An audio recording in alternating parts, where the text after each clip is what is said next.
एक ओंकार, एक ओंकार, सतनाम सतनाम, करता पुरख, करता पुरख, निर्भव निर्भव, निर्वैर निर्वैर, अकाल मूरत, अकाल मूरत, अजूनी सैभं, अजूनी सैभं, गुर प्रसाद जप, गुर प्रसाद जप, आद सच आद सच, जुगाद सच, जुगाद सच, है भी सच, है भी सच, नानक होसी भी सच, नानक होसी भी सच, नानक होसी भी सच, नानक होसी भी सच। अध्याय 4 सार। प्रथम ज्योतिर्लिंग सोमनाथ के प्रादुर्भाव की कथा और उसकी महिमा। तदनंतर कपिला नगरी के कलेश्वर, रामेश्वर आदि की महिमा बताते हुए महर्षि सूत जी ने समुद्र के तट पर स्थित गोकर्ण क्षेत्र के शिवलिंगों की महिमा का वर्णन किया। फिर महाबल नामक शिवलिंग का अद्भुत महत्व सुनाकर अत्यंत बहुत से शिवलिंगों की विचित्र महत्व कथा का वर्णन करने के पश्चात ऋषियों के पूछने पर वे ज्योतिर्लिंगों का वर्णन करने लगे। महर्षि सूत जी बोले, ब्राह्मणों, मैंने सद्गुरु से जो कुछ सुना है वह ज्योतिर्लिंगों का महत्व तथा उसके प्रकाट्य का प्रसंग अपनी बुद्धि के अनुसार संक्षेप में ही सुनाऊंगा। तुम सब लोग ध्यान पूर्वक सुनो। मुने, ज्योतिर्लिंगों में सबसे पहले सोमनाथ का नाम आता है, अतः पहले उन्हीं के महत्व को सावधान होकर सुनो। मुनीश्वरों, महामाना प्रजापति दक्ष ने अपनी यशवनी यदि 27 कन्याओं का विवाह चंद्रमा के साथ कर दिया था। चंद्रमा को स्वामी के रूप में पाकर वे दक्ष कन्याएं विशेष शोभा पाने लगी तथा चंद्रमा भी उन्हें पत्नी के रूप में पाकर निरंतर सुशोभित होने लगे। उन सब पत्नियों में भी जो रोहिणी नाम की पत्नी थी, एकमात्र वही चंद्रमा को जितनी प्रिय थी उतनी दूसरी कोई पत्नी कदापि प्रिय नहीं हुई। इसमें दूसरी स्त्रियों को बड़ा दुख हुआ। वे सब अपने पिता की शरण में गई। वहां जाकर उन्होंने जो भी दुख था उसे अपने पिता को निवेदन किया। द्विजो, वह सब पक्ष सुनकर दक्ष भी दुखी हो गए और बोले, चंद्रमा के पास आकर शांति पूर्वक बोले। राजा दक्ष ने कहा, कलानिधे, तुम निर्मल कुल में उत्पन्न हुए हो। तुम्हारे आश्रम में रहने वाली जितनी स्त्रियां हैं उन सब के प्रति तुम्हारे मन में न्यूनाधिक भाव क्यों है? तुम किसी को अधिक और किसी को कम प्यार क्यों करते हो? अब तक जो किया सो किया, अब आगे फिर कभी ऐसा विषमतापूर्ण बर्ताव तुम्हें नहीं करना चाहिए, क्योंकि उसे नरक देने वाला बताया गया है। महर्षि सूत जी कहते हैं, महर्षियों, अपने दामाद चंद्रमा से स्वयं ऐसी प्रार्थना करके प्रजापति दक्ष घर को चले आए। उन्होंने पूर्ण निश्चय हो गया कि फिर आगे ऐसा नहीं होगा, पर चंद्रमा ने तो प्रबल भावी से विवश होकर उनकी बात नहीं मानी। वे रोहिणी में इतने आसक्त हो गए थे कि दूसरी किसी पत्नी का कभी आदर नहीं करते थे। इस बात को सुनकर दक्ष दुखी हो गए। फिर स्वयं आकर चंद्रमा को उत्तम नीति से समझाने तथा न्यायोचित बर्ताव के लिए प्रार्थना करने लगे। दक्ष बोले, चंद्रमा, मैं पहले अनेक बार तुमसे प्रार्थना कर चुका हूँ, फिर भी तुमने मेरी बात नहीं मानी। इसीलिए आज शाप देता हूँ, तुम्हें क्षय का रोग हो जाएगा। श्री सूत जी कहते हैं, दक्ष के इतना कहते ही क्षण भर में चंद्रमा क्षय रोग से ग्रस्त हो गए। उनके क्षीण होते ही उस समय सब और महान हाहाकार मच गया। सब देवता और ऋषि कहने लगे, हाय हाय, अब क्या करना चाहिए? चंद्रमा कैसे ठीक होंगे? मुने, इस प्रकार दुख में पड़कर वे सब लोग विहल हो गए। चंद्रमा ने देव इंद्र आदि सब देवताओं तथा ऋषियों को अपनी अवस्था सूचित की। तब इंद्र आदि सब देवता तथा महर्षि वशिष्ठ आदि श्री ब्रह्मा जी की शरण में गए।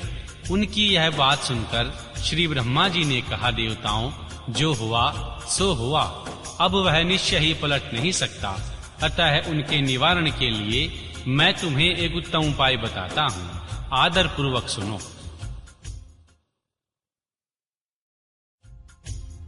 चंद्रमा देवताओं के साथ प्रभास नामक शुभ क्षेत्र में जाएं और वहां मृत्युंजय मंत्र का विधि पूर्वक अनुष्ठान करते हुए भगवान शिव की आराधना करें।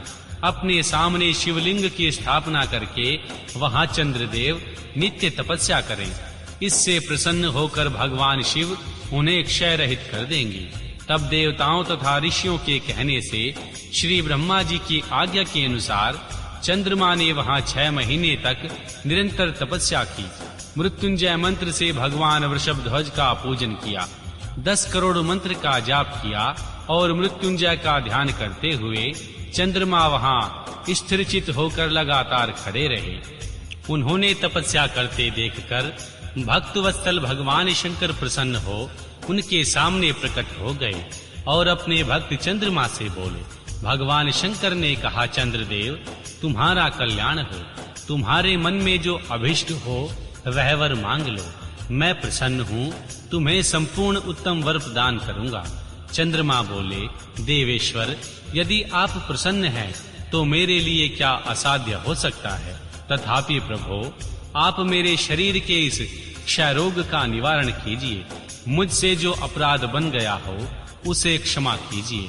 भगवान शंकर ने कहा, चंद्रदेव, एक पक्ष में प्रतिदिन तुम्हारी कला क्षीण हो और दूसरे पक्ष में वह निरंतर बढ़ती रहे। तदनंतर चंद्रमा ने भक्ति भाव से भगवान शंकर की स्तुति की। इससे पहले निराकार होते हुए भी वे भगवान शिव फिर साकार हो गए। देवताओं पर प्रसन्न हो उस क्षेत्र के महत्व को बढ़ाने तथा चंद्रमा के यश का विस्तार करने के लिए भगवान शंकर उन्हीं के नाम पर वहां सोमेश्वर कहलाए और सोमनाथ के नाम से तीनों लोकों में विख्यात हुए। ब्राह्मणों, सोमनाथ का पूजन करने से वे उपासक के क्षय तथा कोढ़ आदि रोगों का नाश कर देते हैं। ये चंद्रमा धन्य हैं, कृत्य हैं, जिनके नाम से तीनों लोकों के स्वामी साक्षात भगवान शंकर भूतल को पवित्र करते हुए प्रभा क्षेत्र में विद्यमान है। उन्हीं संपूर्ण देवताओं ने सोमकुंड की भी स्थापना की है।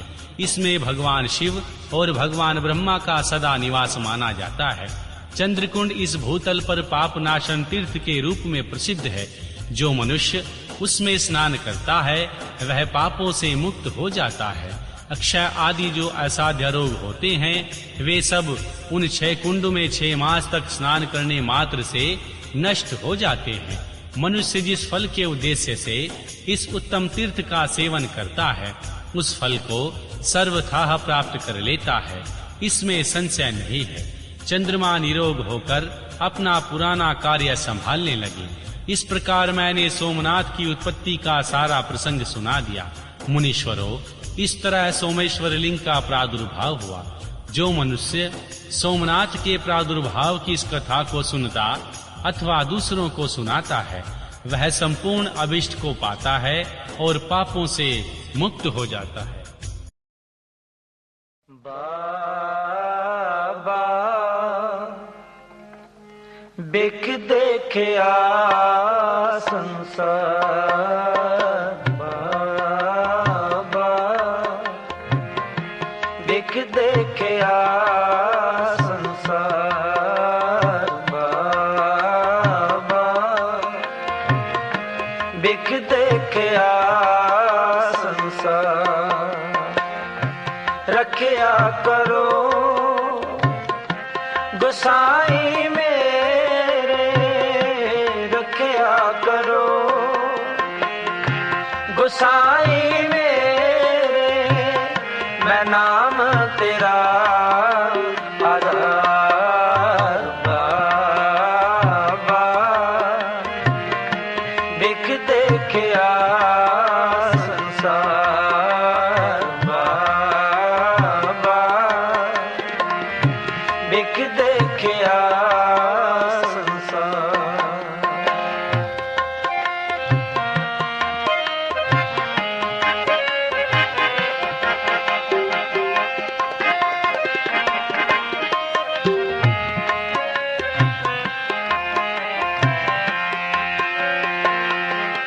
जा तू साहिब ताबो के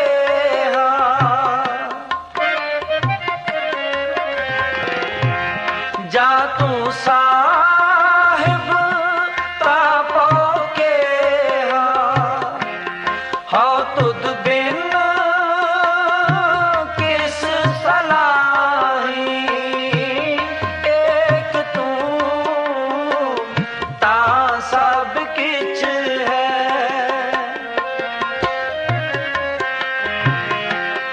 एक तू ता सब किछ है, मैं तुझ बिन दूजा नाहीं बाबा, बिख देखिया संसार बाबा, बिख देखिया संसार।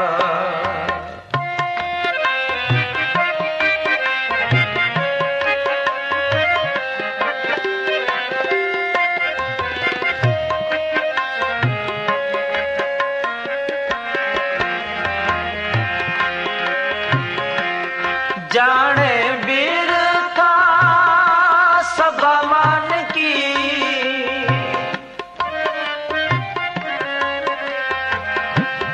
जाने बिरथा सभा मान की,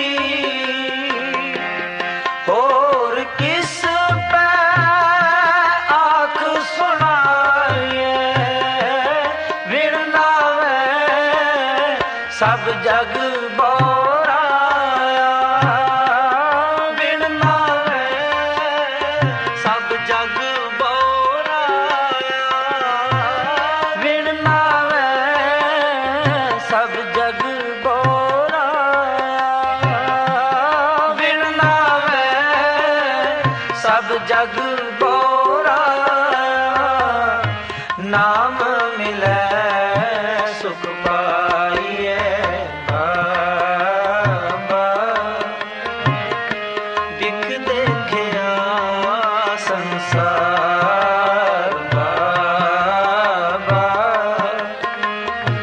बिख देखिया संसार।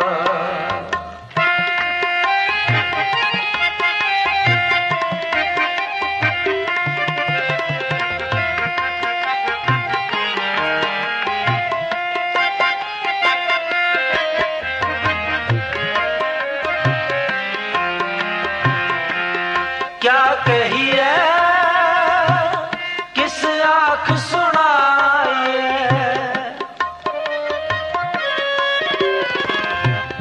क्या कहिए किस आँख सुनाए, जे कहना सो प्रभु जी पास, सब किछ कीता तेरा वरतै,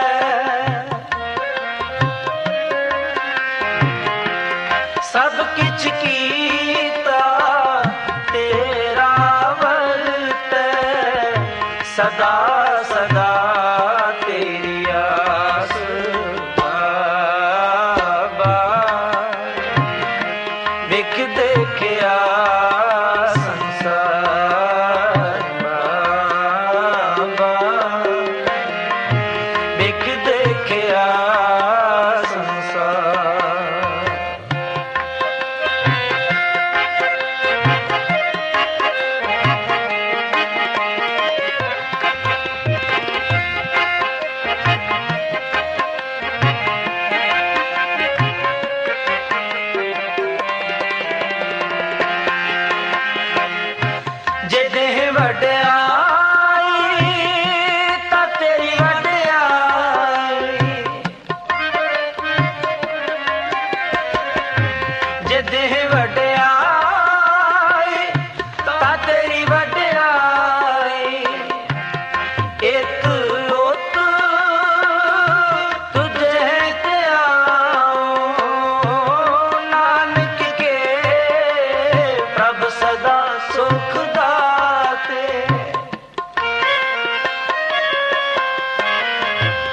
नानक के प्रभ सदा सुख दाते, मैं ताण तेरा एक नाम बाबा, एक देखिया संसार बाबा, एक देखिया संसार। रखया करो गोसाई मेरे, रखया करो गोसाई मेरे, मैं नाम तेरा आधार बाबा, देख देखिया संसार बाबा, देख देखिया संसार बाबा, देख देखिया संसार बाबा,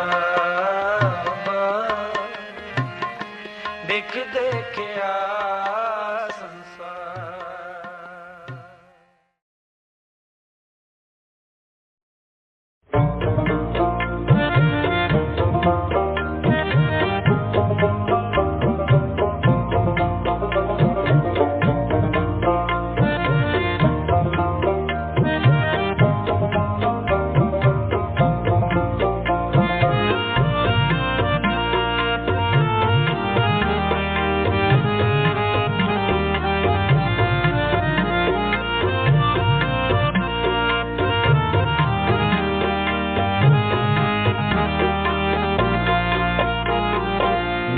कर चिंत चिंता है करते, ना कर चिंत चिंता है करते, हर देवे जल थल जनता सब दे, हर देवे जल थल जनता सब दे, ना कर चिंत चिंता है करते, ना कर चिंत चिंता है करते, ना कर चिंत चिंता है करते।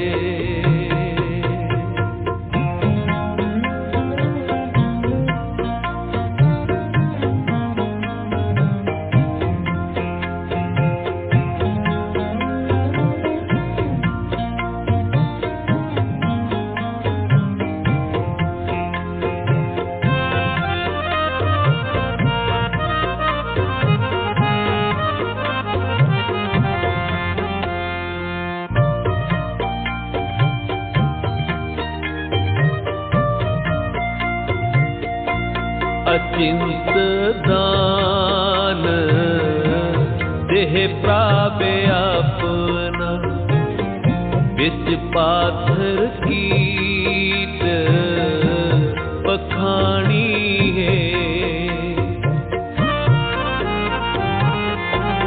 अचिंत दान देह प्राप्य अपना, बिच पाथर कीट पखाणी है, हर देवे जल थल जनता सब दे, हर देवे जल थल जनता सब दे, ना कर चिंत चिंता है करते, ना कर चिंत चिंता है करते।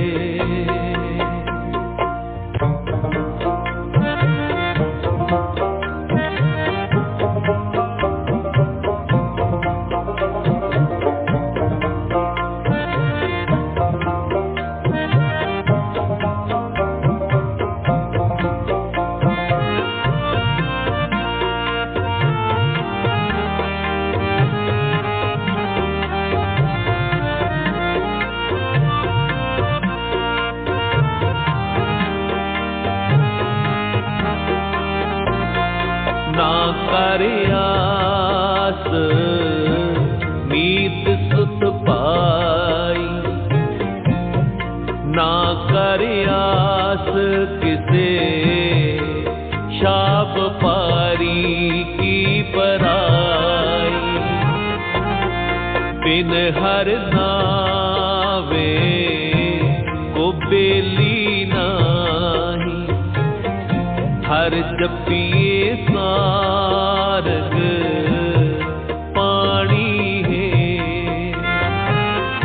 हर देवे जल थल जनता सब ते, हर देवे जल थल जनता सब ते। ना कर चिंत चिंता है करते, ना कर चिंत चिंता है करते।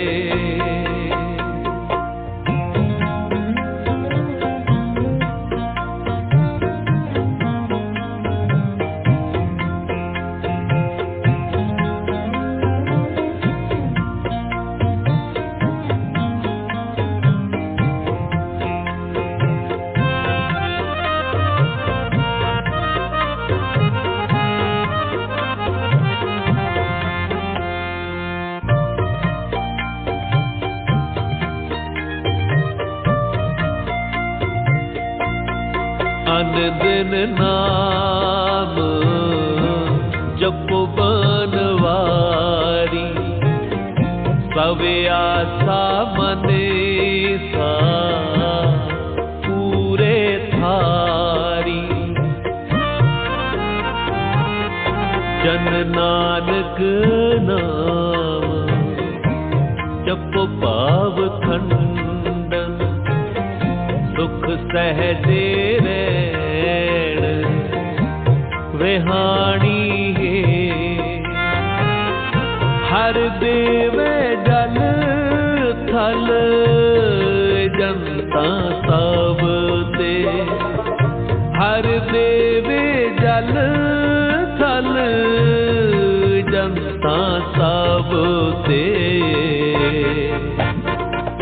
ना कर चिंत चिंता है करते, ना कर चिंत चिंता है करते।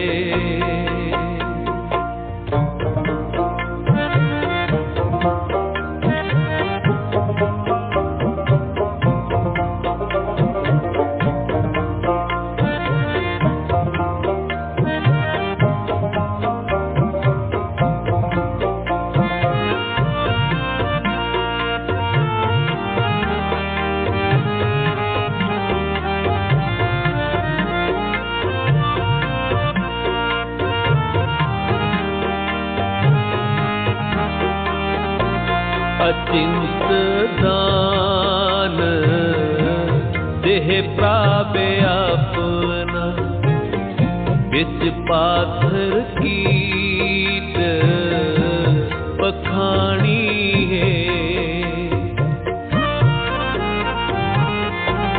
अचिंत दान देह प्राप्य अपना, बिच पाथर कीट पखाणी है।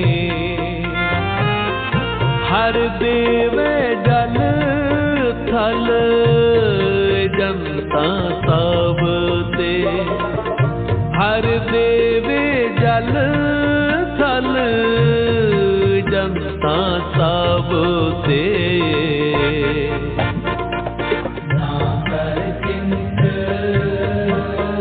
चिंता है करते, ना कर चिंत चिंता है करते।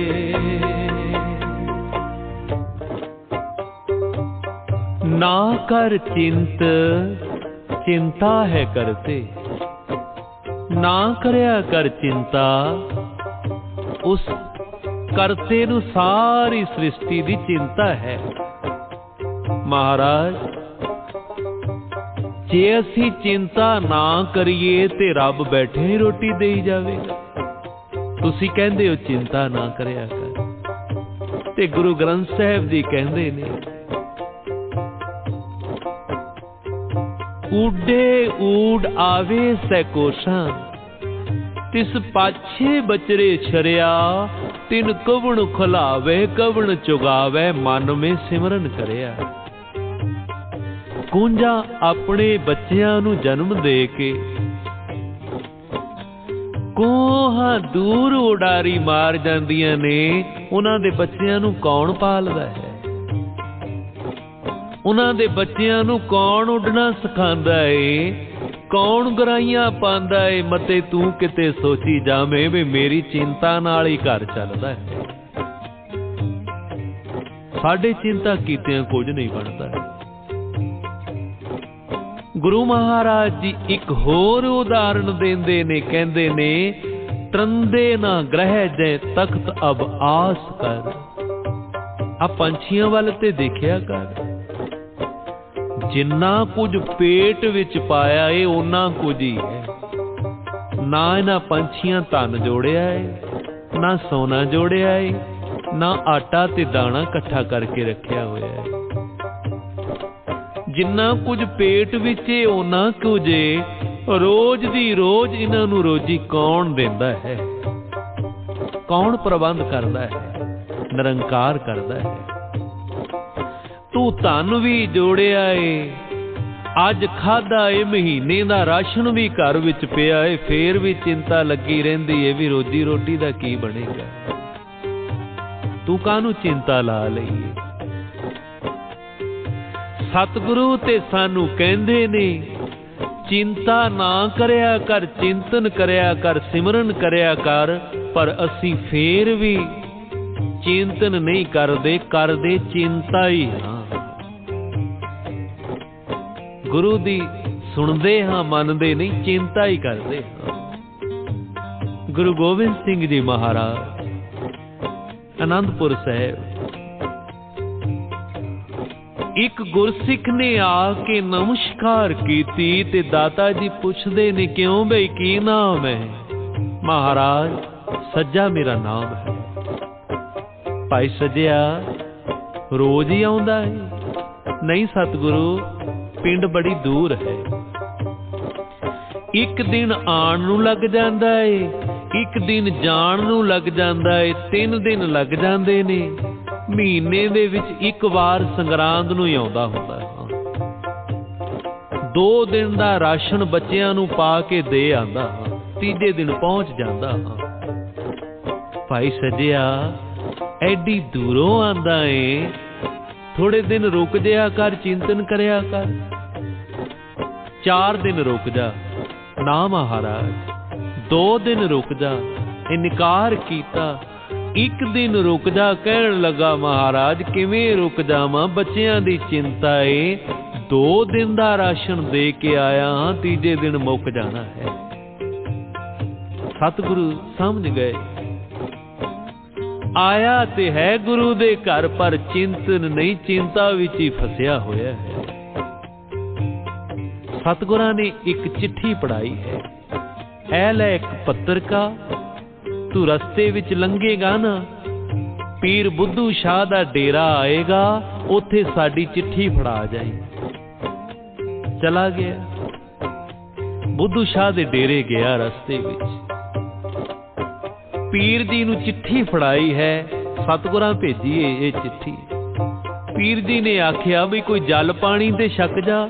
ਕਹਿਣ ਲੱਗਾ ਨਹੀਂ ਬਈ, ਘਰ ਟਾਈਮ ਨਾਲ ਪਹੁੰਚਣਾ ਹੈ, ਬੜੀ ਚਿੰਤਾ ਹੈ ਬੱਚਿਆਂ ਦੀ।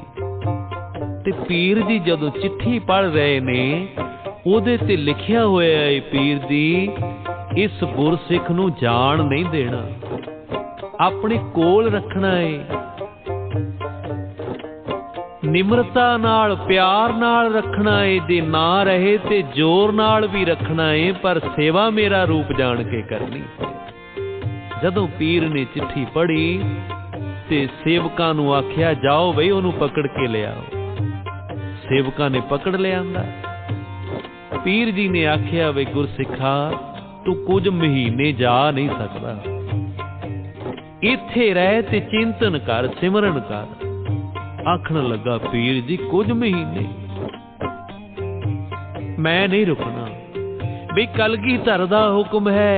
आखण लगा बच्चियां नूं कौन देखेगा, बड़ी चिंता है। पीर जी आखण लगे ओए गुरसिखा जिन्हू गुरु बनाया है ओदा हुक्म भी पछाण, ओनू तेरे बच्चियां दी चिंता कोई नहीं है। कहण लगा कादी चिंता है, पहला उत्थे रोकदे रहे हुण इत्थे रोक लिया है। पर पीर जी ने ते फड़ के बिठा लिया है। 2-4 दिन लंघ गए, इधरों घर बच्चे उड़ीकदे सी भी बापू आया नहीं। देखो गुरु नूं किवें चिंता है। सज्जे दे पिंड विच इहदे घर दे नाल एक गुरु दा सिख बड़ा ही अमीर धनवान रहिंदा है। इहने सोचिया भी संगरांद ते गया सी, सज्जा आया नहीं, पता ते करां इहदे घर जांदा है। दरवाजा खड़काया, घर वाली दरवाजा सज्जे दी खोल दी। क्यों जी भाई सज्जा नहीं आया आनंदपुरों? कहन लगी आया नहीं, 4-5 दिन हो गए ने, राशन भी मुकण वाला है। गुरसिख आखण लगा भी तुहानू कादी चिंता है, कलगियां वाले नू मैनू इन्ना दिता है ते ओदे सिखां वास्ते ही है। राशन नाल घर भर दिता है ते कुछ पैसे भी तली ते टका दिते ने। जिन्ना चिर सज्जा नहीं ना आंदा आनंदपुरों तुसी चिंता कोई नहीं करनी। देखो गुरु किवें वसीले बनाता है। बरसातां दे दिन सी, गुरसिख पुछदा है भी बरसातां दे दिन कच्चा मकान है, किते मकान ते नहीं चोंदा? बच्चे अगों बोले ने मकान ते सेठ जी चोंदा है, असी की करिए, बापू घर हुंदा ते सानू चिंता ही कोई नहीं सी। सानू कादी चिंता सी, आपे बापू कोई हीले वसीले करदा। ते गुरसिख दे मन विच आई मना, मेरे दाता जी भी कह देंदे ने वे गरीब दा मूंह गुरु दी गोलक है। तेरे कोल दसबंध पिया है, ओ कदों काम आउणा है? तुसी चिंता ना करो, एक कच्चा ढा के मकान पक्का ही बना देना है। मन विच मेहर पई, घर मकान पक्का बना दिता है। किवें गुरु वसीले बनांदा है, उहनूं सब दी चिंता है ना। कई महीने लंघ गए ते पीर जी हुण आखण लगे ने जा वे सज्जिया जा अपने पिंड नूं हुण चला जा, सतगुरां दा हुक्म आ गया है। भाई सज्जा अपने पिंड विच आया है, कच्चा मकान है कोई नहीं, भी ये पक्का किहने बना लिया है? किसे ढा दिता होना है। पुछ लैंदा है कौन वसदा है इत्थे। जदों अगे गया है अपने बच्चियां नूं घर वाली नूं देख के हैरान हो गया, सारा कुछ किवें हो गया है। कहण लगी साईं जी जदों दे तुसीं आनंदपुर साहिब नूं गए हो ना, बस इंज लगदा है जिवें गरीबी नाल ही ले गए। सारियां चिंता ही मुक गईयां ने। आ गुआंढी है ना कलगीधर महाराज, इहदे राही वरत गए ने। सोहना मकान बना दिता, बच्चियां नूं भी कार बहार ते बिठा दिता है। हुण बच्चे भी सोहना धन लिआंदे ने, सानू चिंता कोई नहीं है। भाई सज्जे दे हाथ जुड़ गए, कलगियां वालिया तू बड़ा ही दयालु है, असी ना शुकरे हां। तू ते सानू कहंदा है चिंता छड्ड के चिंतन करया करो, पर असी चिंतन करदे ही नहीं। असी चिंता विच ही फसे, होर घाटियां ते घाटे ही पवाई जांदे। नहीं बई, उस दाते नूं चिंता है, किन्ना तैनू मिलना है ओना मिले ही जाना है। तू क्यों चिंता करदा है? ना कर चिंत, चिंता है करते। चिंता अचिंता सगली गई, प्रभ नानक नानक नानक मई।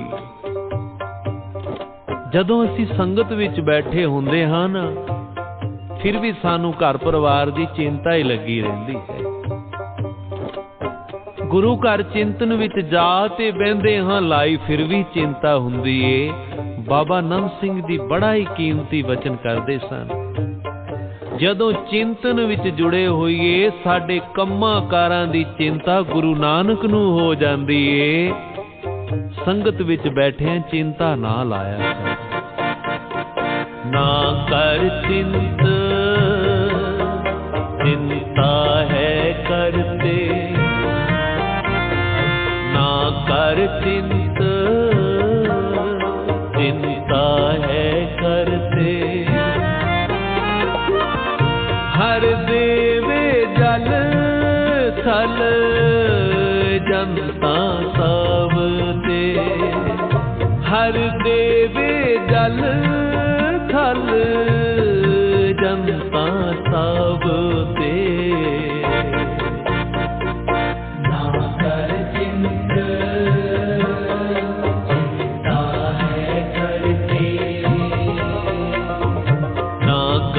चिंत, चिंता है करते।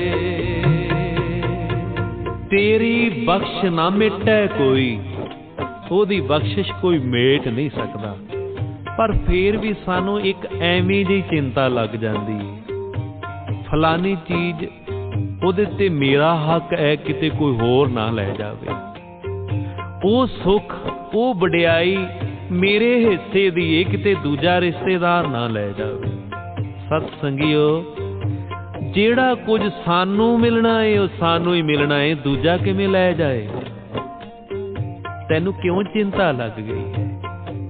ਆ ਇੱਕ ਉਦਾਹਰਣ ਮਿਲਦੀ ਏ, ਬੜੀ ਸੋਹਣੀ ਉਦਾਹਰਣ ਹੈ। ਦੋ ਫਕੀਰ ਸੰਤ ਸਮੂਹ ਅਨੇਕ ਮਤੀ ਕੇ ਇਕਾਂਤ ਵਿੱਚ ਸਿਮਰਨ ਕਰਦੇ ਨੇ। ਜਦੋਂ ਭੁੱਖ ਲੱਗਦੀ ਏ ਨਾ, ਪਿੰਡ ਵਿੱਚ ਆ ਕੇ ਪ੍ਰਸ਼ਾਦਾ ਮੰਗ ਕੇ ਛਕ ਲੈਂਦੇ। ਇੱਕ ਦਿਨ ਪਿੰਡ ਵਿੱਚ ਪ੍ਰਸ਼ਾਦਾ ਮੰਗਣ ਵਾਸਤੇ ਆਏ ਤੇ ਇਹਨਾਂ ਨੂੰ ਕੁੱਤੇ ਪੈ ਗਏ ਨੇ, ਤੇ ਜਿਹੜਾ ਸੇਵਕ ਇਹਨਾਂ ਨਾਲ ਕਹਿਣ ਲੱਗਾ ਵੀ ਅੱਜ ਇਹ ਕੁੱਤੇ ਸਾਨੂੰ ਪ੍ਰਸ਼ਾਦਾ ਨਹੀਂ ਛਕਣ ਦੇਣਗੇ। ਸਾਧੂ ਨੇ ਆਖਿਆ, ਭਲਿਆ ਜੇ ਰੱਬ ਨੇ ਸਾਨੂੰ ਰੋਜੀ ਦੇਣੀ ਏ ਤੇ ਕੁੱਤਿਆਂ ਦੀ ਕੀ ਮਜਾਲ ਹੈ ਸਾਡੀ ਰੋਟੀ ਖੋਹ ਲੈਣ? ਇਹ ਕੁੱਤੇ ਕਿਸੇ ਦੀ ਰੋਜੀ ਰੋਟੀ ਖੋਹ ਨਹੀਂ ਸਕਦੇ। ਇਹਨੇ ਨੂੰ ਕੀ ਦੇਖਦੇ ਨੇ? ਇੱਕ ਮਾਈ ਆਈ ਏ, ਦੇਖਦੀ ਏ ਵੇ ਮਹਾਂਪੁਰਸ਼ਾਂ ਨੂੰ ਕੁੱਤੇ ਪੈ ਗਏ ਨੇ ਤੇ ਕੁੱਤਿਆਂ ਦੇ 2-2 4-4 ਸੋਟੀਆਂ ਮਾਰ ਕੇ ਇਹਨਾਂ ਨੂੰ ਪਰੇ ਕਰ ਦਿੰਦੀ ਏ। ਸਾਧੂਆਂ ਨੂੰ ਘਰ ਵਜਾਂਦੀ ਏ, ਪਿਆਰ ਨਾਲ ਪ੍ਰਸ਼ਾਦਾ ਛਕਾਂਦੀ ਏ ਤੇ ਪੁੱਛਦੀ ਏ, ਬੱਲੇ ਵੀ ਬੰਨ ਦੇਵਾਂ? ਸਾਧੂ ਕਹਿਣ ਲੱਗਾ ਸੇਵਕ ਨੂੰ, ਬਈ ਦੇਖ ਲੈ, ਤੂੰ ਕਹਿੰਦਾ ਸੀ ਵੀ ਸਾਨੂੰ ਕੁੱਤੇ ਪ੍ਰਸ਼ਾਦਾ ਨਹੀਂ ਛਕਣ ਦੇਣਗੇ। ਇਸੇ ਤਰ੍ਹਾਂ ਕੋਈ ਕਿਸੇ ਦਾ ਰਿਜ਼ਕ ਨਹੀਂ ਖੋ ਸਕਦਾ। ਜੇ ਕੋਈ ਖੋਣ ਦੀ ਕੋਸ਼ਿਸ਼ ਵੀ ਕਰਦਾ ਏ ਨਾ, ਰੱਬ ਉਸ ਮਾਈ ਵਾਂਗ ਜਿਵੇਂ ਕੁੱਤਿਆਂ ਨੂੰ ਸੋਟੀਆਂ ਮਾਰੀਆਂ ਨੇ ਨਾ, ਸੋਟੀਆਂ ਮਾਰ ਕੇ ਰੱਬ ਪਰੇ ਕਰ ਦਿੰਦਾ ਹੈ, ਤੇਰੀ ਵਡਿਆਈ ਤੇਰੀ ਝੋਲੀ ਵਿੱਚ ਪਾ ਦਿੰਦਾ ਹੈ। ਜੋ ਦਾਸ ਤੇਰੇ ਕੀ ਨਿੰਦਾ ਕਰੇ ਤਿਸ ਮਾਰ ਪਹੁੰਚਾਈ, ਰੱਬ ਉਹਨਾਂ ਨੂੰ ਬਹੁਤ ਮਾਰਦਾ ਹੈ ਜੇ ਕੋਈ ਕਿਸੇ ਦੀ ਵਡਿਆਈ ਖੋਣ ਦੀ ਕੋਸ਼ਿਸ਼ ਵੀ ਕਰਦਾ ਏ। ਤੇ ਇਸੇ ਲਈ ਮਹਾਰਾਜ ਕਹਿੰਦੇ ਨੇ, ਨਾ ਕਰ ਚਿੰਤਾ। ਚਿੰਤਾ ਇੱਕ ਗੰਭੀਰ ਰੋਗ ਹੈ। ਸਿਆਣੇ ਕਹਿੰਦੇ ਨੇ, ਚਿੰਤਾ ਚਿਖਾ ਬਰਾਬਰੀ, ਪਰ ਗੁਰੂ ਦਾ ਸ਼ਬਦ ਦਵਾ ਹੈ। ਨਾ ਕਰ ਚਿੰਤ, चिंता है करते, ना कर चिंत, चिंता है करते। हर देवे जल थल जनता सब दे, हर देवे जल थल जनता सब दे। ना कर चिंत,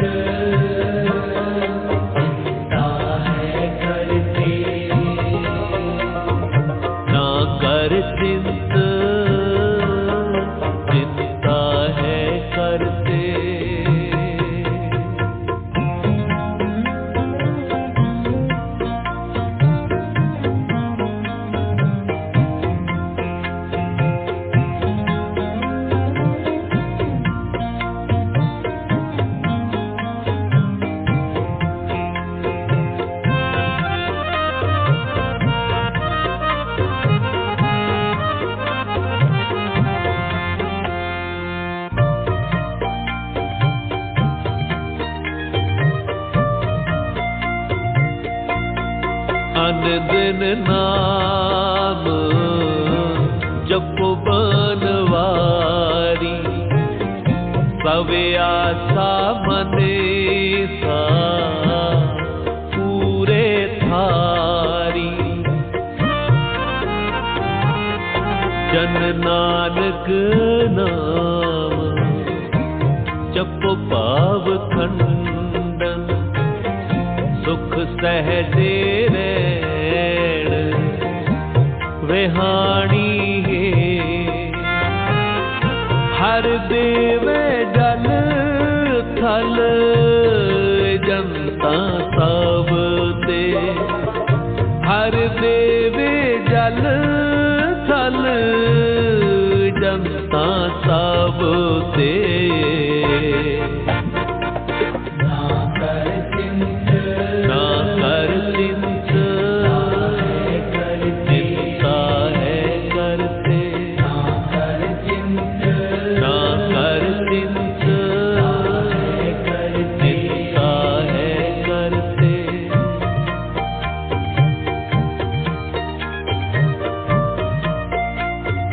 ना कर चिंत ना कर चिंत चिंता है करते।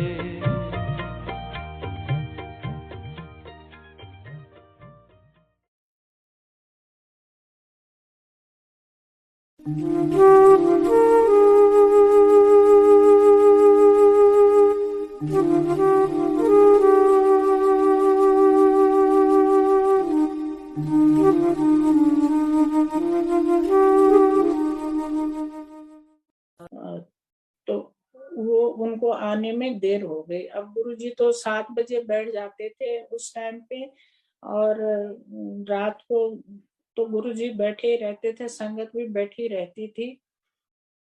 और वो इंतजार कर, फिर गुरुजी प्रसाद देने लगे। अब 1 बार का दिया, 2 बार का दिया। उस दिन क्या हुआ, मैं हमारे बच्चे नहीं गए थे हमारे साथ। मैंने कहा गुरुजी ने 1 बार का प्रसाद दे दिया, अब दूसरी बार का दिया, तो मैंने वो प्रसाद रख लिया, कड़ा प्रसाद मैंने खाया नहीं। तब उस टाइम पे पहले तो वहीं खाते थे, लेकिन बाद में फिर ज्यादा लोग होने लगे तो गुरुजी बोलते थे बाहर खा के आ जाओ। मैंने वो बाहर जाके मैंने पर्स में रख दिया, मैं अंदर आ गई। थोड़ी देर में रुक के मैं अंदर आ गई। गुरुजी बोले प्रसाद खा लिया? मैंने कहा हाँ जी। कहते खा लिया तूने? मैंने कहा हाँ जी। कहते और पर्स में क्या रखा हुआ है? फिर मैंने कहा गुरुजी बच्चों के लिए रखा है। तो गुरुजी बोले ठीक है, अब तूने रख लिया ना बच्चों के लिए। फिर मुझे फिर तीसरी बार दे दिया। कहते ये खा के आना। मैं खा के आ गई। फिर चौथी बार दिया।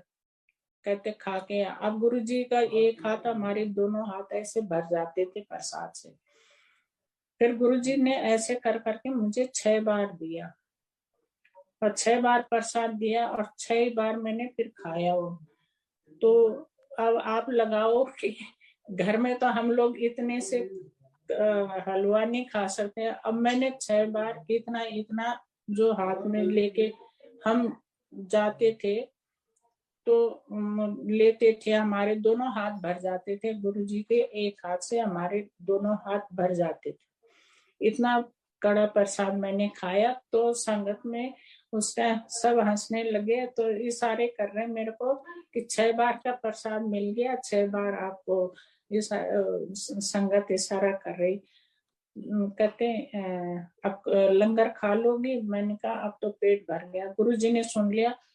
कहते हैं नहीं नहीं, अभी तूने 2 फुलके भी खाने हैं, 2 फुलके भी खाने हैं। और मैं पीछे तो बैठ रही, और गुरुजी ने अपने पास बुला लिया। कहते हैं यहाँ बैठ। वहां पर बैठ के कहते 2 फुलके खा। 2 फुलके भी खाए लंगर में। उसके बाद फिर हम लंगर खा के फिर और बैठती थी पंगत, तो हम बाहर खड़े हो जाते थे। फिर जब खा लिया लोगों ने, तो हम अंदर चले गए, अंदर बैठ गए हम। तो गुरुजी अपने आप बैठे रहते थे। फिर वो जिसको भी बुलाना होता था इशारा करते थे आओ और आज्ञा लो जाओ। और कभी कभी गुरुजी मजाक में बोलते थे हो गए 3 घंटे पिक्चर खत्म, अब जाओ, फ्री की पिक्चर देख ली तुमने, जाओ। ऐसे मजाक करते थे। तो हमें उस दिन जो है 11:30-12 बज गए होंगे, हमें छुट्टी नहीं दी गुरुजी ने। फिर बाद में हम 15-16 लोग रह गए तो गुरुजी ने फिर चाय बनवाई। फिर मुझे उस दिन 3 बार गया तो पहले चाय प्रसाद हो गया था और उसका फिर 3 दिन तीसरी बार मतलब फिर मुझे लंगर के बाद भी चाय मिली। और चाय पीने के बाद गुरुजी ने बोला कि अब जाओ, अब छुट्टी तुम्हारी। फिर उसके बाद हम घर आए, सारे लोग दूसरे दिन कह रहे कहते हैं कुछ हुआ इतना खाने से? तो मैंने कहा नहीं कुछ नहीं हुआ। कहते इतना कड़ा प्रसाद तुमने पचा लिया? मैंने कहा गुरुजी ने दिया तो मैंने पचा लिया। और कहते हैं ये 2 फुलके भी खाए, ये किया। हमने कहा मेरे को कुछ नहीं हुआ, गुरुजी का सब आशीर्वाद था, गुरुजी की कृपा थी, अपने हाथ से उन्होंने खिलाया तो मुझे कुछ नहीं हुआ। और एक और सत्संग है मजेदार, 2004 की बात है। होली आई और लोग ऐसे वो करते थे, गुरुजी की आज्ञा लेनी पड़ती थी कि और जो उनके सेवादार थे वो शायद हो सकता है वो करते होंगे, खेलते होंगे, गुरुजी पे रंग लगाते होंगे, ले मुझे कुछ नहीं पता था। लेकिन मैं गुरुजी के लिए रंग लेके गई, गुलाल लेके गई मैं। तो मैंने कहा आज गुरुजी पे गुलाल लगाना है। मैं ले गई और लंगर वगैरह सब जब हो गया और थोड़े से लोग रह गए तो मैं किचन की तरफ गई और सेवादार अंकल को बोला अंकल आप मुझे 1 प्लेट दे दोगे? कहते हैं क्या करना है? मैंने कहा गुरुजी पे रंग लगाना है। वो हंसने लग गए क्योंकि मुझे तो ये भी पता नहीं था कि आज्ञा लेनी पड़ती है कि गुरुजी रंग लगाए कि नहीं लगाए। तो वो हंसने लगे, कहते गुरुजी से पूछा? मैंने कहा नहीं। कहते फिर भी आप रंग लगाओगे? मैंने कहा हाँ। तो वो हंस रहे, इसको डांट पड़ेगी, मतलब उनका मतलब यही था कि इसको पड़ेगी डांट। उन्होंने दे दी, प्लेट दे दी। मैंने उसमें गुलाल की पैकेट खोला और प्लेट में डाला और मैं गुरुजी के पास चली गई। तो गुरुजी मुझे देख के ही हंसने लग गए, कहते थानेदारनी देखो क्या लेके आ रही है मेरे लिए। जब मैं गई तो मैंने सोचा मैं गुरुजी को टीका लगाऊं। अब गुरुजी ने पता नहीं ऐसी क्या लीला कर दी कि मैंने गुरुजी के यहाँ नाक से लेकर सारे सिर में लगा दिया रंग और मुट्ठी भर भर के डाल दूं। मैं जितना गुलाल था गुरुजी के ऊपर डाल दिया और गुरुजी हंसते जा रहे हैं, पता नहीं मैं वो करती जा रही हूँ। वहां पर एक पॉलिटिशियन हंसती थी तो वो कहने लगी कि मतलब मेरे कानों में आवाज जा रही है, बाकी मुझे ऐसे कोई होश नहीं था। मतलब मैं गुरुजी के साथ ऐसे वो कर रही थी, पता नहीं मैं कहाँ चली गई हूँ उनके साथ होली खेलने। तो कानों में आवाज आ रही, गुरुजी आपके देखो सारे कपड़े खराब हो गए, देखो ये मैं तो आपके लिए हर्बल गुलाल लाई थी और आपको मैंने हर्बल गुलाल भी नहीं लगाया, ये देखो किस तरह का गुलाल लाई होगी, ये ऐसे हो क्या। तो उस टाइम मेरे हस्बैंड थे कीर्ति नगर SHO। तो कहते हैं अरे वो SHO कीर्ति नगर है, ओके मेरे लिए गलत चीज लाएगी? वो गलत चीज नहीं लाई है, और वो अगर गलत चीज भी लाएगी ना तो यहाँ पर आके वो गलत नहीं होंगी अगर तुम्हें ऐसे भी लग रहा है। और कहते हैं तुमने हर्बल लाई थी, तुमने लगाया गुलाल, उसने तो हिम्मत करी है और वो आई है और उसके मन में इतना प्यार था कि गुरुजी उसको मना नहीं कर सके। और कहते हैं और जब मैंने सुना थोड़ी देर तक तो पता नहीं वही लीला होती रही गुरुजी के साथ, और मैं उनके गालों पे उनके सिर पे सारा गुलाल लगा के, और मैं उनको ऐसे ऐसे करके उनके गाल मल रही। थोड़ी देर बाद में मुझे थोड़ा ऐसे होश सा आया कि मैं ये क्या कर रही हूँ। देखा मैंने तो गुरुजी ने व्हाइट शर्ट पहनी हुई थी, और सारी गुलाल से हो गई वो, और गुरुजी की घड़ी में भी गुलाल चला गया। मैं फिर अपनी चुन्नी से साफ करने लगी तो गुरुजी कहते हैं रहने दे, ये तेरा प्यार है गुरुजी के लिए, रहने दे इसको। और उसको फिर डांट भी लगाई जो हंसती थी। कहते हैं उसको देखो, उसका प्यार था गुरुजी के लिए, सच्चा प्यार है उसका। तो फिर कहते हैं अब ये जो बचा हुआ रंग है ना, सब पे लगा इसको। फिर मैंने सब लोगों पे रंग लगाया वहां पर। फिर गुरुजी ने बोला अब हो गई तेरी होली, अब तेरे को चाय पिलाते हैं।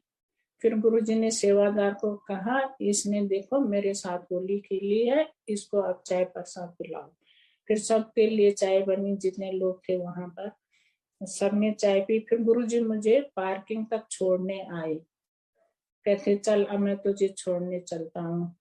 तो जब मैं घर आई तो मुझे ऐसे लग रहा था कि गुरुजी हमारी गाड़ी के साथ साथ पैदल आ रहे हैं। गुरुजी के पांव मैंने उस दिन देखे, उनके पांव जूते पहने थे उन्होंने, उनके जूते जमीन पे नहीं लग रहे थे। और हमारा दौड़ना और गुरुजी का चलना, इतने जल्दी जल्दी गुरुजी चलते थे। और चाहे कहीं पर कीचड़ भी हो, उनके जूतों में कभी कीचड़ नहीं लगी, क्योंकि उनके पांव जमीन पर नीचे होते थे। उस दिन देखा मैंने। और गुरुजी ने, मैं तो पीछे रह गई, मैं आपने चप्पल पहनने पे लग गई और गुरुजी आगे निकले, गुरुजी आगे चले गए। फिर गुरुजी पार्किंग में खड़े रहे। फिर गुरुजी ने कहा जा अपने घर। लेकिन मैं बैठी तो उसके बाद मुझे ऐसे एहसास हो रहा था कि गुरुजी हमारी गाड़ी के साथ साथ आ रहे हैं, और घर तक छोड़ गए वो। फिर दूसरे दिन ये एक आध दिन छोड़ के गई मैं, तो उस दिन गुरुजी फिर पूछने लगे, कहते हैं होली खेल के थक गई थी ना, इसलिए कल नहीं आई है ना, तो कल नहीं आई। तो मैंने कहा गुरुजी को देखो इतना भी याद रहता है। और जैसे कि मेरे हस्बैंड, मतलब मैं इसको बीच में ऐसे ले आई, मैं भूल गई थी वो बात, कि जब हम पंजाब गए थे डुगरी बीजी के उसमें भोग में, तो गुरुजी ने वहां जाके जब इतना मतलब मुझे पूछा, न्याणे नहीं आए, ये नहीं हुआ, कौन सा पेपर हो रहा है बेटा, कौन सा वो तो मैंने कहा हाँ, मेरे हस्बैंड बोल रहे थे यार इतनी भीड़ में गुरुजी हमें थोड़ी ना वो करेंगे कि कौन आया कौन नहीं आया, अगर नहीं गए तो। ये मेरा बड़ा मन था कि मैं जाऊंगी और जाना है। और मैंने कहा अगर मैं नहीं गई तो मैं दूसरे दिन यहाँ गुरुजी के चरणों में कैसे जाऊंगी, मेरा मन नहीं मान रहा। तो वहां जाके देखा मैंने कि गुरुजी पूरे फैमिली के लिए पूछ रहे हैं, बच्चे कहाँ हैं, ये है, वो क्यों नहीं आया, वो क्यों नहीं।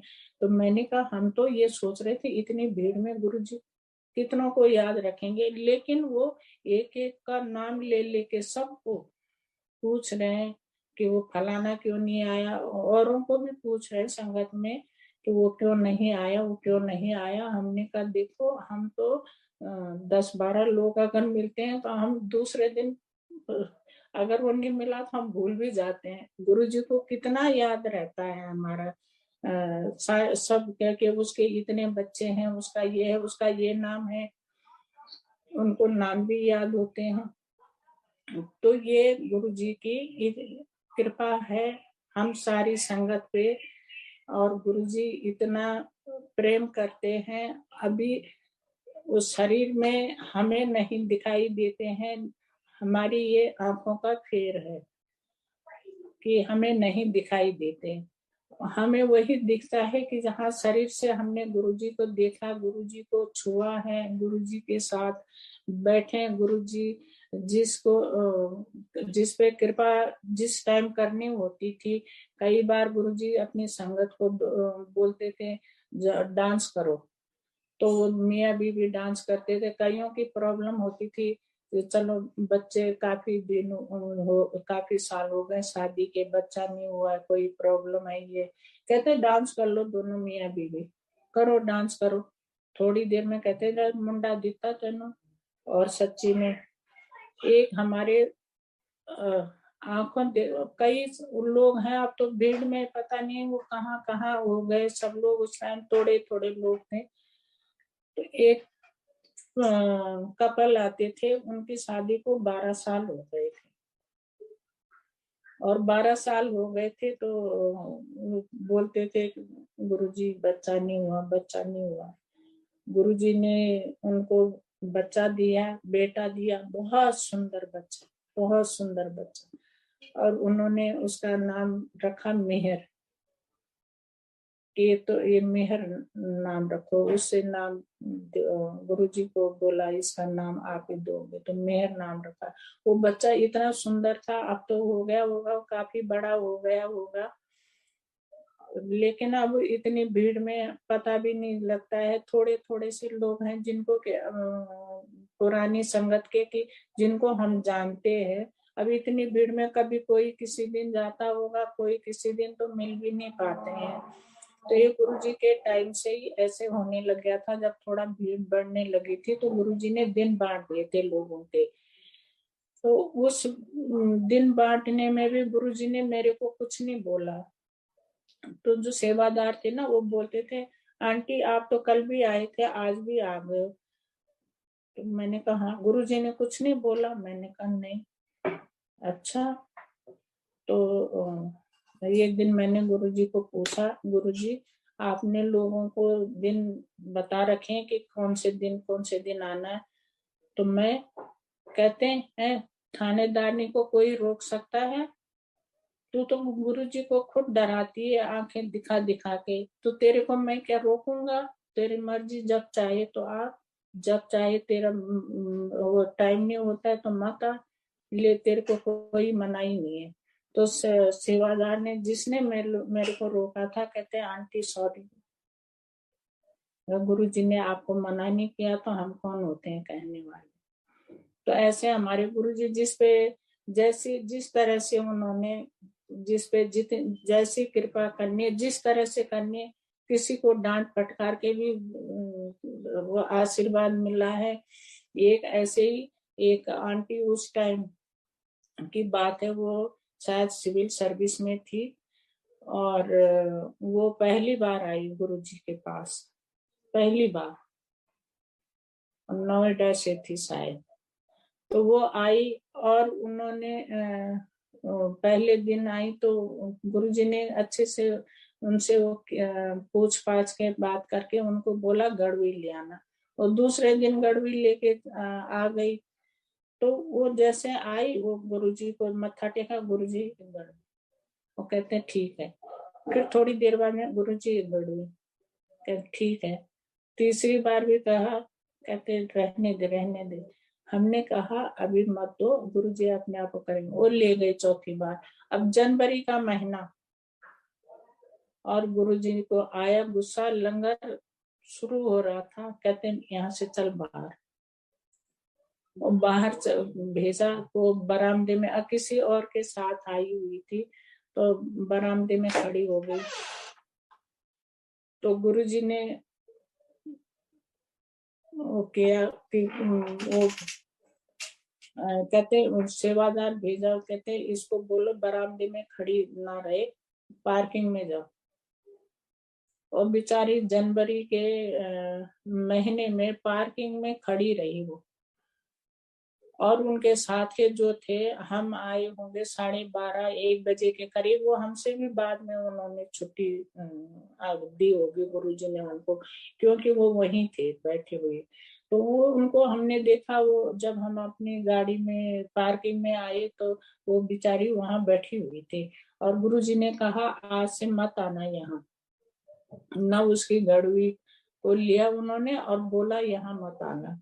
वो 1 साल तक शायद गुरुजी के पास चरणों में नहीं आई, और 1 साल बाद गुरुजी खुद उनके घर गए, और फिर गुरुजी ने सत्संग करवाया शायद उनके घर में, और तब बोला उसको कि अब आ यहाँ। तो फिर वो 1 साल बाद आई, तो हमने देखा अरे ये तो वही है, ये आज कैसे आ गई, 1 साल बाद में कैसे आ गई है। तो वो कहने लगे कि गुरुजी बोले अपना सत्संग सुना। फिर उन्होंने वो बताया कि ऐसे ऐसे गुरुजी ने उस दिन मुझे, मैं पहले दिन आई, गुरुजी ने बात करी अच्छे से, दूसरे दिन मैंने गड़वी अपनी वो कर दी तो गुरुजी ने मुझे बाहर कर दिया था, बोला मत आना यहाँ। कहते फिर गुरुजी खुद गए उनके घर और गुरुजी ने सत्संग करवाया वहां और तब बोला अब आ तो यहाँ। तो ऐसे हमारे गुरुजी थे और हैं और रहेंगे। और हमने फिर ऐसे थोड़ा थोड़ा करके हमने संगत बढ़ते हुए देखा। जब हम जाते थे तो उस टाइम ज्यादा से ज्यादा 40-50 लोग आते होंगे हर रोज। गुरुजी हर रोज दरबार में बैठते थे, हर रोज दरबार होता था, लगता था। तो हम इतने लोग जाते थे, हर रोज चले जाते थे। हमारे तो खैर घर के पास भी था, लोग दूर दूर से भी आते थे। हमारा इतना सौभाग्य था कि हमारा घर भी पास में है, फिर हम रोज चले जाते थे। तो गुरुजी रोज 7 बजे बैठ जाते थे और रात को कभी किसी को, हर किसी को उससे देते थे छुट्टी, कभी किसी को जल्दी दे दी, कभी देर से दे दी। एक दिन की बात है, ऐसे छोटी छोटी बातें होती हैं। कोई हमारे घर में मेहमान आया होगा और मेरे हस्बैंड तो अपनी ड्यूटी पर थे और मैं और मेरा बेटा गए हुए थे गुरुजी के चरणों में। तो रात को 9:30 बज गए। तो गुरुजी मुझे क्या कह रहे, पहले मैं उठ गई थी कि मैं दूसरी पंगत में खाऊंगी खाना, पहले लोगों को खाने दो, दूसरे में बैठेंगे हम। गुरुजी ने मुझे बाहर से बुलवाया, कहते लंगर खा और बेटे को भी बुला। हम दोनों ने लंगर खाया। तो फिर लंगर के बाद हम थोड़ा बाहर खड़े हो गए क्योंकि और लोग बैठ रहे थे, हमारे साथ के उठ रहे थे और आगे खाने के लिए बैठ रहे थे। तो हमने कहा बाहर खड़े हो जाते हैं, फिर देखते हैं वो बैठ जाएंगे लंगर खाने। तो गुरुजी ने फिर बुलवाया, कहते हैं थानेदार को बुलाओ। तो आए बाहर, कहते हैं आपको गुरुजी बुला रहे हैं। कहते हैं नहीं जा, जल्दी जा घर, छेती छेती जा, तेरे घर का पता पूछ रहा है कोई और वो बाहर खड़ा हो रखा है काफी देर से, इसीलिए मैं तेरे को कह रहा हूँ, तो जा घर जल्दी। हम मत्था टेका, हम आए, वो बेचारा सच्ची में हमारे घर के आगे खड़ा हो रखा था। मैंने कहा आप कब आए? कहते मैं ना 8:30 बजे आ गया था। तो गुरुजी ने देखो लंगर भी करवाए मेरे से, वो उस बंदे को इंतजार भी करवाए और उसके बाद फिर मेरे को कहा कि जा घर में। तो तब आए हम। तो गुरुजी ऐसे हमारे बारे में सब कुछ जानते हैं, हम क्या कर रहे हैं क्या नहीं कर रहे हैं। एक और छोटी सी बात, ऐसे एक दिन क्या हुआ कि मेरे हस्बैंड ऑफिस से आए, पहले मैंने सोचा मैं सूट पहन के जाऊंगी गुरुजी के चरणों में। फिर मैंने कहा नहीं नहीं, अच्छा मैं सूट बदलती हूँ, मैं साड़ी पहन के जाऊंगी आज। तो गुरुजी कोई भक्त था उनका, तो उसको कहते हैं देख ये थानेदार जो है ना, कभी कह रहे मैं सूट पहन के जाऊंगी, कभी कहती है मैं साड़ी पहन के जाऊंगी, और अब देखना इस कलर की साड़ी पहन के आ रही है। तो हम जब गए तो वो हंसने लगे। गुरुजी उनकी तरफ देख के कह रहे हैं, जो भक्त थे उनके, कहते हैं देख मैंने क्या कहा था। तो वो हंसने लग गए। जब हमने मत्था टेका, कहते हैं देखो गुरुजी को तो आपके कपड़ों का भी पता होता है, आज कौन से कलर के कपड़े पहन के आ रही है। तो फिर हमने कहा ऐसे कैसे गुरुजी को पता है। कहने लगे देखो गुरुजी कह रहे थे अभी इसने सूट पहना था, अब देखो सूट बदल दिया, अब कह रही मैं साड़ी पहन के जाऊंगी। कहते हैं अब देखिए साड़ी पहन के आई है। फिर कह रहे देखो कैसे साड़ी, जो मैंने बताया था वही साड़ी पहन के आई है। तो ऐसे और छोटे एक और सत्संग है, और वो है उनका अरुण शौरी जी का, मिनिस्टर थे वो उस टाइम पे। तो वो कहते हैं वो उनकी मिसेस की बहुत तबीयत खराब थी और वो चल नहीं पाती थी। तो जब वो लाए उनको तो उनको फिट पड़ रहे थे, तो 2-3 लोग पकड़ के लाए उनको, 2-3 लोग पकड़ के लाए। तो वो आई और बड़ी मुश्किल से बिठाया उनको। फिर गुरुजी जैसे प्रसाद देने लगे तो आगे मैं थी, पीछे वो थे। गुरुजी ने मेरे को एक तरफ इशारा किया, ऐसे होगा, उनको दिया, फिर मुझे दिया। कहते हैं ऐसा है, इसके पीछे जाना और इसको बोलना पूरा प्रसाद खा के आए, क्योंकि ये नेता लोग हैं और ये ऐसे नहीं खाएंगे, तो उनको बोलना पूरा प्रसाद खा के आना। मैं फिर पीछे पीछे गई, सीढ़ियों में, अंपायर स्टेट का जो बरामदा है, तो सीढ़ियों में उनको बिठाया और मैंने सौरी जी को कहा कि आप इनको पूरा प्रसाद खिलाओ, गुरुजी का ऑर्डर है ये, और ये पूरा प्रसाद अपने हाथ से, वो खा नहीं पा रही थी, तो मैंने कहा आप अपने हाथ से इनको खिला दो। कहते हैं तू देख के आना पूरा खाया कि नहीं खाया उसने। फिर जब उन्होंने खा लिया, फिर उठा के लाए अंदर, फिर बिठाया उनको। फिर दूसरा दिन है, तो फिर ऐसे हुआ। फिर तीसरे दिन जो है वो थोड़ा चलने लग गई अपने, मतलब ये पहले तो उस दिन तो 2-3 लोग पकड़ के ला रहे थे, उनके हाथ, एक हाथ इधर से ऐसे करके ला रहे थे। दूसरे दिन एक ही बंदा उनको पकड़ के ला रहा था। तो हम बैठे हुए थे वहां संगत में, तो गुरुजी कहते देख थानेदार ने सॉरी आंटी डांस करते हुए आ रही है। देख के बड़ी हैरानी हुई, ये चलने लग गई हैं। बाद में गुरुजी की इतनी कृपा हुई उनपे कि वो लंगर देती थी लोगों को, वहां पर लंगर सेवा करती थी और सबको थालियां पकड़ाती थी और फुलके देती थी दोबारा। तो इतनी गुरुजी की, ऐसे हमने उनको, लोगों को भी ऐसे होते हुए देखा है। तो गुरुजी ने बोला कि चलो मंदिर चलो, बड़े मंदिर में। तो हमें रात को 11 बजे उन्होंने बोला। तो जब हम गए तो गुरुजी भी हमारे साथ ऐसे नीचे जमीन में बैठ जाते थे, अंपायर स्टेट में भी बैठते थे। लंगर के बाद गुरुजी, जब सब लोग लंगर कर लेते थे, गुरुजी नीचे हम लोगों के साथ बैठ जाते थे। तो वहां भी मंदिर में पहले दिन जब हम गए तो गुरुजी वहां पर हमारे साथ बैठ गए, सबके साथ में। फिर कहने लगे डांस करो डांस करो, जिनको आता था करा लोगों ने, किसी ने गाने गाए, किसी ने डांस किया। ऐसे करते करते सुबह 4 बज गए। तो 4 बज गए, तब हम 4 बजे के बाद हम घर आए, गुरुजी ने सबको प्रसाद दिया, तब आए हम घर। तो गुरुजी का वहाँ नीचे ध्यान वाला कमरा है जहाँ वो ध्यान लगाते हैं। अब हमारे उसमें नहीं था ना देखना, गुरुजी ने हमारा हाथ पकड़ा कि चलो जहाँ मैं ध्यान लगाता हूँ वो कमरा देखो चलो। तो हमने सोचा कि अरे क्या देखना, अभी गुरुजी तो हमारे साथ नहीं, और हम नहीं गए। कहते चलो चलो ना देख लो। तो हस्बैंड बोले पता नहीं गुरुजी कैसे वो कर रहे हैं, चलो बाद में देख लेंगे। और वहां पर हम बैठे रहे। तो हमने आज दिन तक नहीं देखा, लेकिन जो वो कुटिया है, अब तो वो वहां पर सब लोगों ने उसको, मतलब वहाँ अब वो बन गई है, उसमें पत्थर वगैरह लगा लिए, जो भी है अच्छी बन गई है वो कुटिया।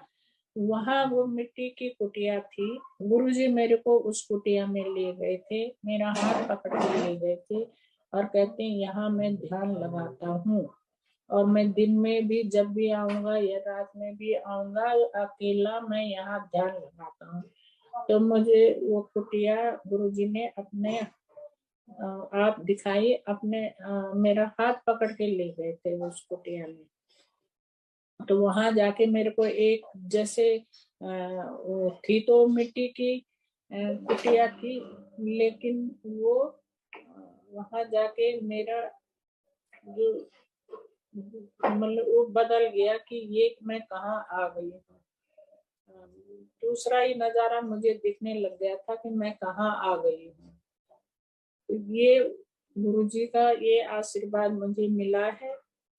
का टाइम था गुरुजी हीटर चला के बैठे हुए थे और उस दिन संगत, उस जनवरी के महीने में बहुत संगत भी बहुत कम थी। हम चले गए तो हम भी जाके ना गुरुजी को मत्था टेक के और बैठ जाते थे गुरुजी के आसपास। हम भी बैठ गए। हम 6-7 लेडीज थी और 6-7 जेंट्स रहे होंगे, बाकी सेवादार थे। तो हम भी गुरुजी के आसपास, लेडीज तो गुरुजी के आसपास बैठ गए, जेंट्स थोड़ा पीछे पीछे बैठ गए। तो गुरुजी कहने, हंस रहे, देख रहे हम सबकी तरफ, कहते मांग लो, तुमने जो मांगना है मांग लो, क्या मांगना है। तो हमने कहा आज गुरुजी ऐसी बात क्यों कर रहे हैं। कहते मांगो मांगो, तुमने जो मांगना है मांगो। हमने कहा हमें तो कुछ नहीं चाहिए गुरुजी, आप हो साथ में हमारे, तो हमें तो कुछ भी नहीं चाहिए। तो गुरुजी कहते नहीं मांग लो, बताओ बाद में ऐसा टाइम आएगा कि तुम मत्था टेकने को भी तरसोगे। तो हमने कहा गुरुजी ऐसे क्यों बोल रहे, मत्था टेकने को भी तरसोगे, तो हम क्यों तरसेंगे, गुरुजी तो हमारे साथ हैं। लेकिन हमें क्या पता था कि गुरुजी 31 मई 2007 को मतलब हमें छोड़ के गुरुजी, हमें लगता है कि हमें छोड़ के गए हैं, लेकिन वही कि हमने उनको इतना देखा, इतनी बातें करी है, अब वो वैसे नहीं हो पाती हैं। हाँ, अगर हम अपने मन में बात करते हैं तो गुरुजी जरूर अभी हमें जवाब भी देते हैं।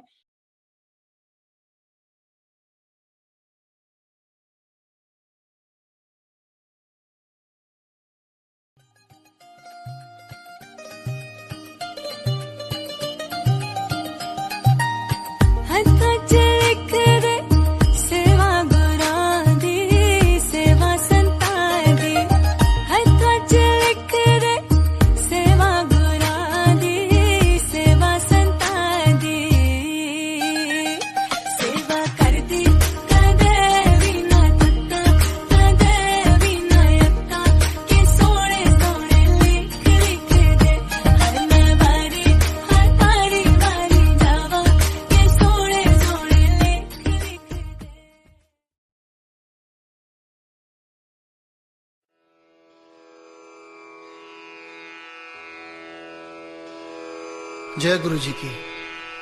अब हम मंत्र जाप करेंगे।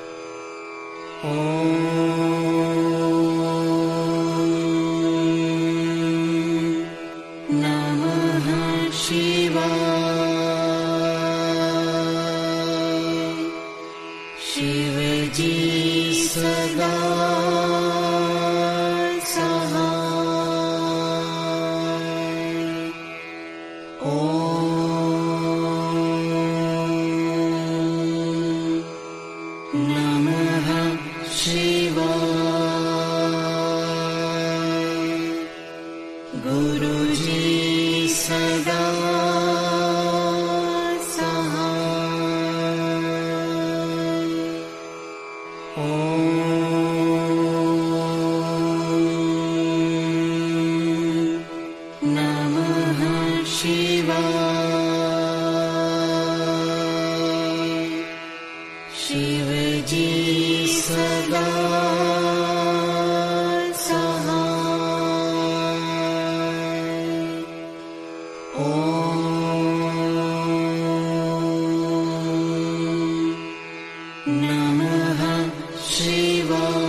शिव जी सदा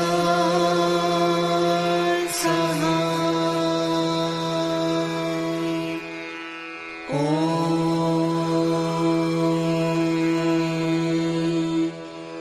नमः शिवाय। गुरुजी सदा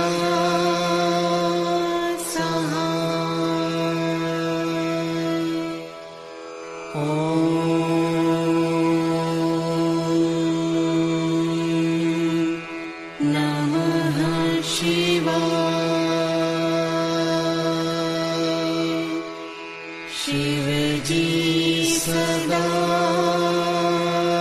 सहाय। ओम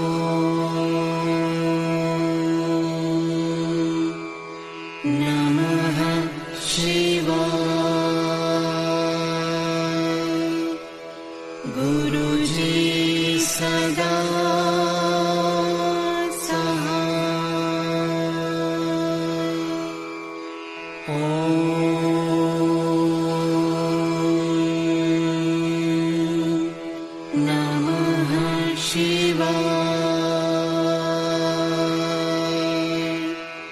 शिव जी सदा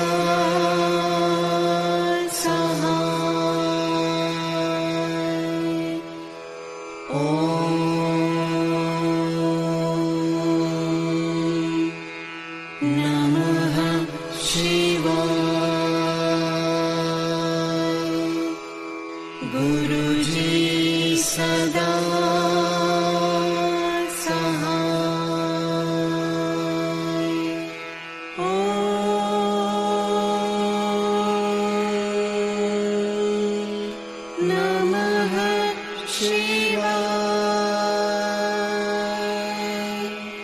शिव जी सदा सहाय। ओम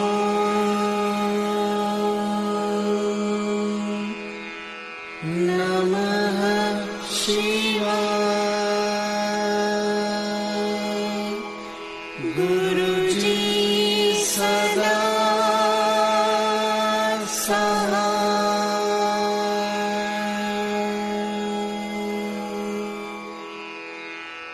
जय गुरु जी की।